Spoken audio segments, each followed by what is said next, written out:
The movie opens with Ethan Hunt getting married. Yay! Except wait, the priest is Solomon Lane, everyone's favorite evil bearded sociopath. Ethan's smiling, Julia's glowing, and Lane's like, "You should have killed me, Ethan."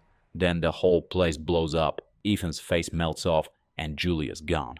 So yeah, it's another day in Tom Cruise's therapy via stunt work session. But surprise, it was all a dream.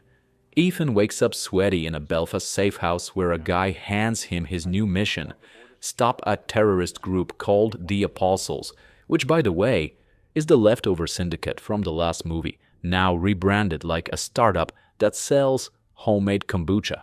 They're after plutonium cores because apparently nothing says villain goals like nukes.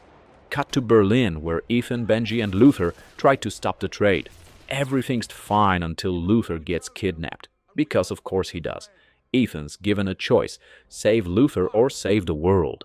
So Ethan shoots Luther. Don't worry, it's a bulletproof vest, because it wouldn't be an Ethan Hunt plan if it didn't involve emotional trauma. Unfortunately, the bad guys get away with the plutonium, so good job, team. Next up, fake CNN. Wolf Blitzer reports that Mecca, Jerusalem, and Rome just got nuked. Oh no, humanity's doomed. Just kidding, it's all a mission. Impossible prank show. Turns out Blitzer was actually Benji in a mask. Because if there's one thing IMF does best, it's gaslighting terrorists.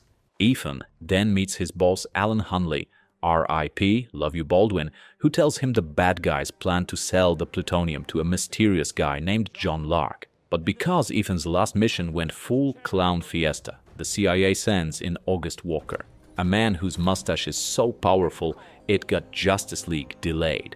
Angela Bassett, aka CIA Mom, tells Ethan he's coming with you. Ethan's face says, "Please no," but his contract says, "Do the stunt."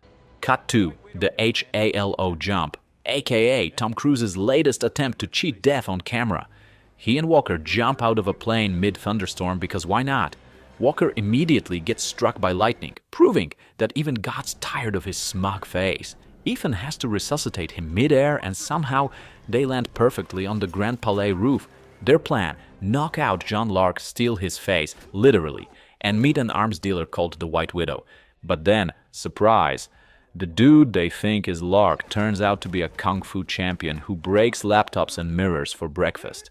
Ethan and Walker fight him in the bathroom for like 10 minutes straight. Mirrors shatter, fists fly, and Walker reloads his arms like they're shotguns, because that's a thing now. Ilsa Faust suddenly shows up, shoots the guy in the face, and Ethan's like, "Cool, guess I'll just wear his face then." At the party, Ethan, pretending to be Lark, meets the White Widow, who, let's be honest, is the only person here doing this movie for the drama. They flirt, they dance, and then the Apostles try to kill her.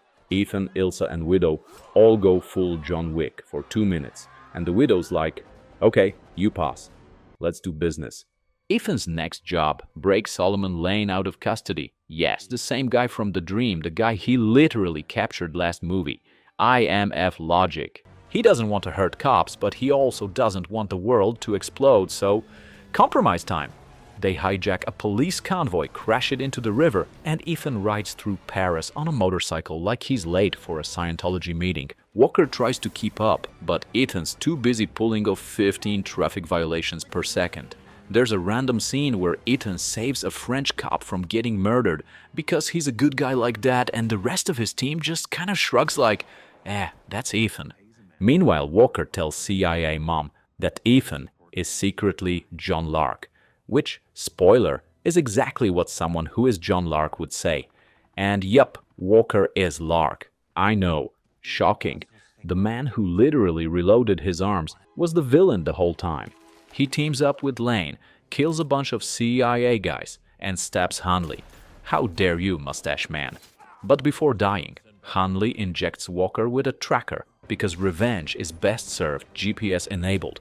Cue Ethan's parkour chase through London, running across rooftops, through offices, and probably into Tom Cruise's chiropractor's worst nightmare. Walker escapes with the plutonium, threatens Julia, Ethan's ex-wife, and our heroes track him to a medical camp in Kashmir. And who happens to work there? Julia.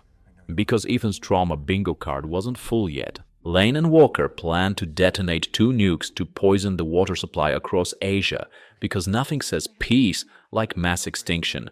Luther and Julia try to defuse one bomb, Benji and Ilsa go after the other, and Ethan decides to steal a helicopter. Naturally. Meanwhile, Ilsa and Benji fight Solomon Lane inside a house like it's a wrestling pay-per-view match, while Ethan chases Walker in an aerial demolition derby. Helicopters crash into mountains, ropes dangle off cliffs, and at this point, you can actually hear the stunt coordinators crying.